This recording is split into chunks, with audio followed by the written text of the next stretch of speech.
एक बार एक जवान लड़का गौतम बुद्ध के पास आता है और कहता है, बुद्ध, मेरे मन में इतने अश्लील विचार क्यों आते हैं जिनके बारे में सोच सोच कर मैं अपना बहुत सा समय और ऊर्जा बर्बाद कर देता हूँ, जिनकी वजह से शांत नहीं रह पाता हूँ और हमेशा ही विपरीत लिंग के प्रति आकर्षण महसूस करता हूँ। बुद्ध ने मुस्कुराते हुए कहा, क्या तुम्हें पता है काम वासना होता क्या है?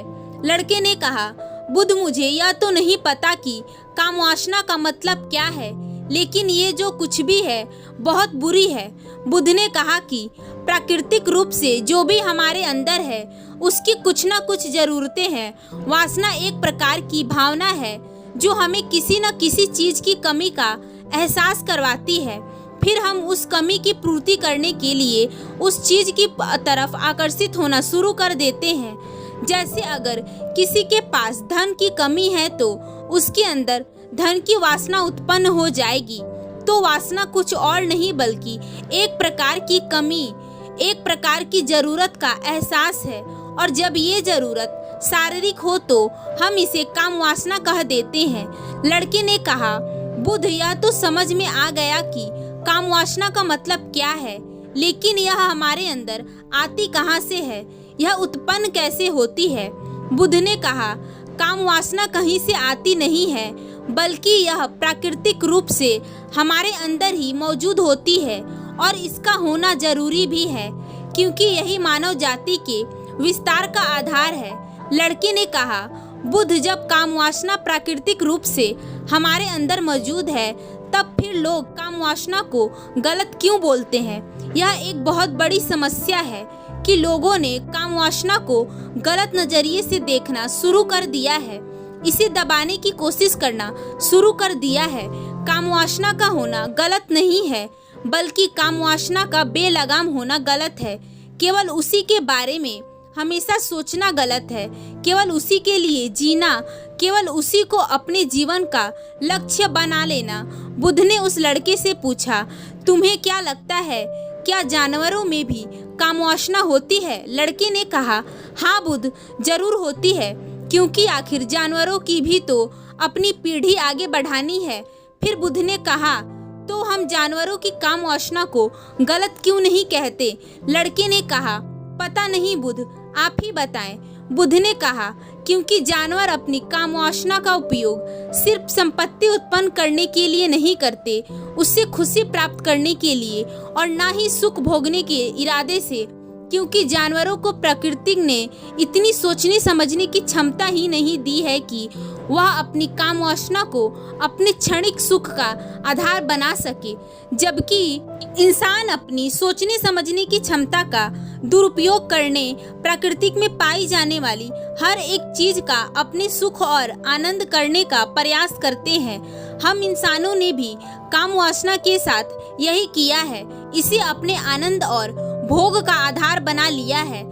जिस भावना को प्रकृति ने मानव जाति का अस्तित्व बनाए रखने के लिए हमारे अंदर डाला था, उसे हमने जीवन का सर्वोपरि लक्ष्य बना रखा है, और इंसानी काम वासना का यह बेलगाम होना ही उसके दुखों का कारण है। लड़के ने कहा, काम वासना हावी होती क्यों है? इसके बेलगाम होने का कारण क्या है?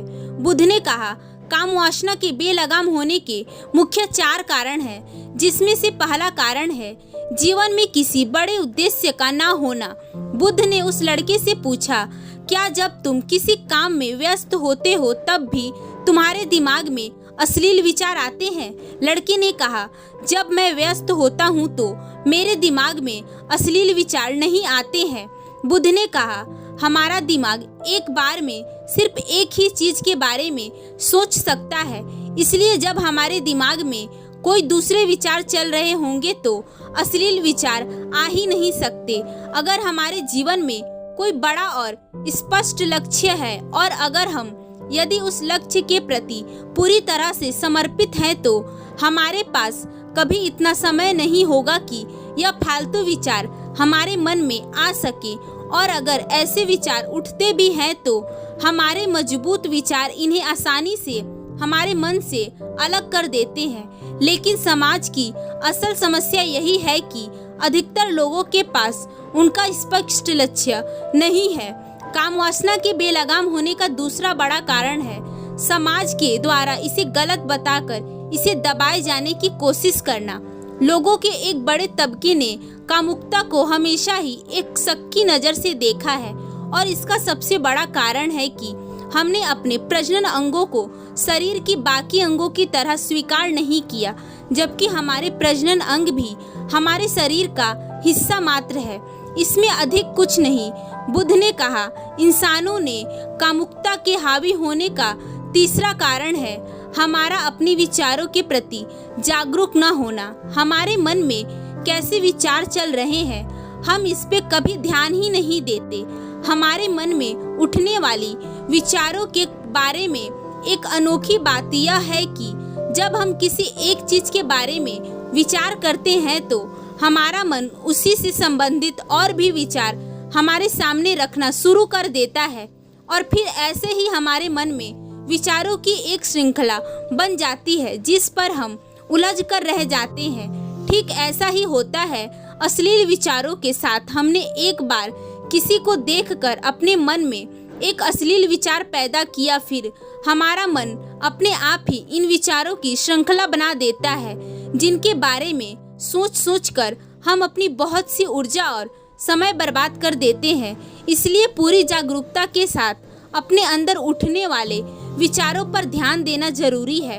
बुद्ध ने कहा, अश्लील विचारों के हावी होने का चौथा कारण है बुरी सोच और अश्लील विचारों वाले लोगों के संगति करना। कई बार ऐसा होता है कि कामुकता हमारे अंदर नहीं होती, लेकिन कुछ अश्लील लोगों के साथ रहने की वजह से यह हमारे अंदर हावी हो जाती है। इसलिए बुरे विचार वाले लोगों से दूरी बनाकर रखनी चाहिए। लड़के ने कहा, बुद्ध, यह तो समझ आ गया कि कामुकता हावी कैसे होती है, लेकिन इसे हावी होने से रोका कैसे जा सकता है। बुद्ध ने कहा, सबसे पहले तो तुम यह समझो कि काम वासना की ऊर्जा को रोका नहीं जा सकता, इसे सिर्फ रूपांतरित किया जा सकता है। और इस ऊर्जा को रूपांतरित करने के दो तरीके हैं, पहला है प्रेम और दूसरा है ध्यान। जब हम सच्चे प्रेम में होते हैं तो हमारे अंदर कामुक ऊर्जा हमारी खुशी और हमारे आनंद में परिवर्तित हो जाती है। लेकिन ज्यादातर लोग शारीरिक आकर्षण को ही प्रेम मानते हैं, जो कि ऊर्जा का व्यय करता है, रूपांतरण नहीं। काम वासना की ऊर्जा को शरीर के अंदर रूपांतरित करने का सबसे सफल तरीका है ध्यान। ध्यान के माध्यम से आप अपने अंदर स्थित आनंद के उस केंद्र में स्थापित हो जाते हैं जिसके सामने दुनिया का हर भोग विलास फीका लगने लगता है। ऐसा नहीं है कि आप ध्यान में उतरने के बाद वह सब सोचने और करने में सक्षम नहीं रहते, बल्कि आप उससे ऊपर उठ चुके होते हैं और फिर यह सब हरकतें आपको छोटी और बचकानी लगने लगती है। लड़के ने कहा, लेकिन बुद्ध, ध्यान की शुरुआत कहाँ से करें? बुद्ध ने कहा, सबसे पहले तुम खुद को अकेले में समय बिताना शुरू कर दो, क्योंकि जो इंसान जिसके साथ सबसे ज्यादा समय बिताता है तो उसको वह सबसे ज्यादा जानने लगता है। और जब तुम खुद को जानना शुरू कर दोगे तो यह सारे भौतिक सुख तुम्हें छोटे लगने लगेंगे और फिर एक दिन ऐसा भी आएगा जब तुम्हारे चाहे बिना तुम्हारे दिमाग में किसी भी तरह के विचार उठना बंद हो जाएंगे।